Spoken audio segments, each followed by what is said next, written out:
दुनिया के स्ट्रेटेजिक तज्जिया कारों का मानना है कि अपने पड़ोसी ममालिक के खिलाफ चीन का स्ट्रेटेजिक हमला एक मनसूबाबंद इकदाम है और इससे निपटने के लिए फौरी और तवील मुद्दती मनसूबाबंदी जरूरी है। China centre for alliance and strategy CCAS और बैनुल अक़वामी थिंक टैंक कोनराड एडेनायर स्टिफ्टिंग KS की तरफ से मंगल की शाम चीनी जारियत के तसलसल पर एक कॉन्फ्रेंस में CCAS के सदर जयदेव रानाडे, विवेकानंद सेंटर के डायरेक्टर अरविंद गुप्ता, KAS के डायरेक्टर एड्रियान हॉक, जापानी स्ट्रेटेजिक तज्जियाकार हिरोकी इक्ता, ताइवान में सुन यात सेन यूनिवर्सिटी के प्रोफेसर डॉक्टर यंग योलिन, चीन में हिंदुस्तान के सफीर mister Gautam Bambawale, lieutenant general Sanjay Kulkarni और लेफ्टिनेंट जनरल रणबीर सिंह ने शिरकत की। विवेकानंद केंद्र के डायरेक्टर मिस्टर गुप्ता ने पहले सेशन की सदारत करते हुए कहा कि चीन ने 2008-2009 में अपने तरक्की के सफर को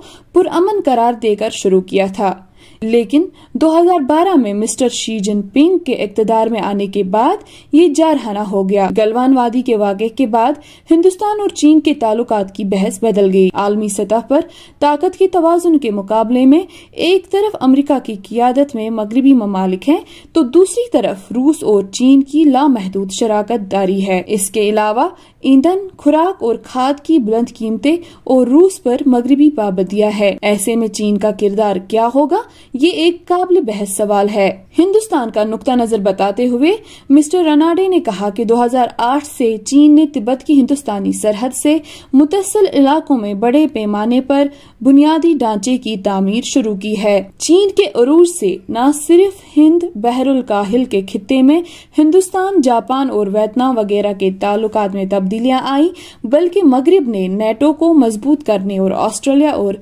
अमेरिका का सिक्योरिटी इत्तेहाद बनाने के लिए भी काम किया। उन्होंने कहा कि जब मिस्टर जिनपिंग इक़्तिदार में आए तो चीन ने तस्वीराती जारियत का मुजाहरा करना शुरू किया। डिपसांग, डेमचोक, चशोल और डोकलाम से लेकर वादी गलवान के वाक़यात तक ये देखा गया कि चीन का प्रोपेगेंडा निज़ाम बहुत फ़आल है। उन्होंने कहा कि मशरिकी लद्दाख में फौजी ऑपरेशन को चीनी कम्युनिस्ट पार्टी के पोलिट ब्यूरो और सदर शी जिनपिंग की बाज़ाब्ता मंजूरी हासिल है। उन्होंने कहा कि मशरिकी लद्दाख में फौजी ऑपरेशन को चीनी कम्युनिस्ट पार्टी के पोलिट ब्यूरो और सदर शी जिनपिंग के बाज़ाब्ता मंजूरी हासिल है। मिस्टर रानाडे ने बताया कि चीन ने तिब्बत के लहासा में तेज रफ्तार रेल रूट की तामीर शुरू कर दी है। 2 नई शाहराहों की तामीर और मौजूदा शाहराहों को अपग्रेड करने और शिगाट से तक मजीद रेल राब्ते के लिए काम किया गया है।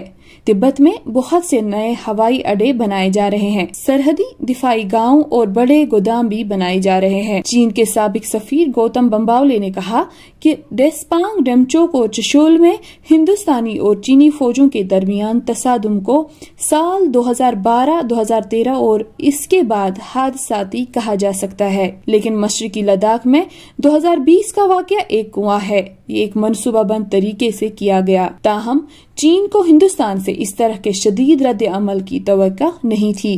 उन्होंने कहा कि कम्युनिस्ट पार्टी ऑफ चाइना की बहुत वाज़ेह पॉलिसी है, इसमें कोई तगीर नहीं, कोई गुंजाइश नहीं, इसलिए हमें इससे निपटने के लिए फौरी और तवील मुद्दती मनसूबाबंदी करना होगी। तवील मुद्दती मनसूबे में अगले 25 सालों के लिए इक्तिसादी तरक्की की शरह को 8 से 10% तक बरकरार रखने और सनती और मैन्युफैक्चरिंग के शोबे में अहम किरदार अदा करने की जरूरत है, जबकि फौरी मनसूबे में क्वाड और हिंदुस्तान में मजबूत और मुअस्सर इत्तेहाद शामिल है।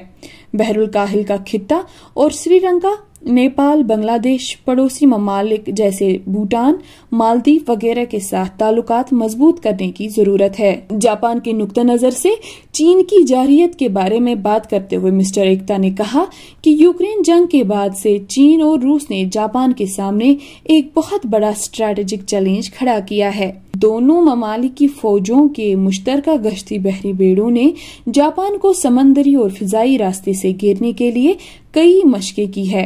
ऐसा लगता है कि यूक्रेन के बाद चीन, ताइवान और सेंकाकू जजीरे पर फौजी कार्रवाई करेगा। प्रोफेसर यंग योलिन ने अपने मुल्क को चीन से बढ़ते हुए खतरे के बारे में आगाह किया। ब्यूरो रिपोर्ट, खबर उर्दू।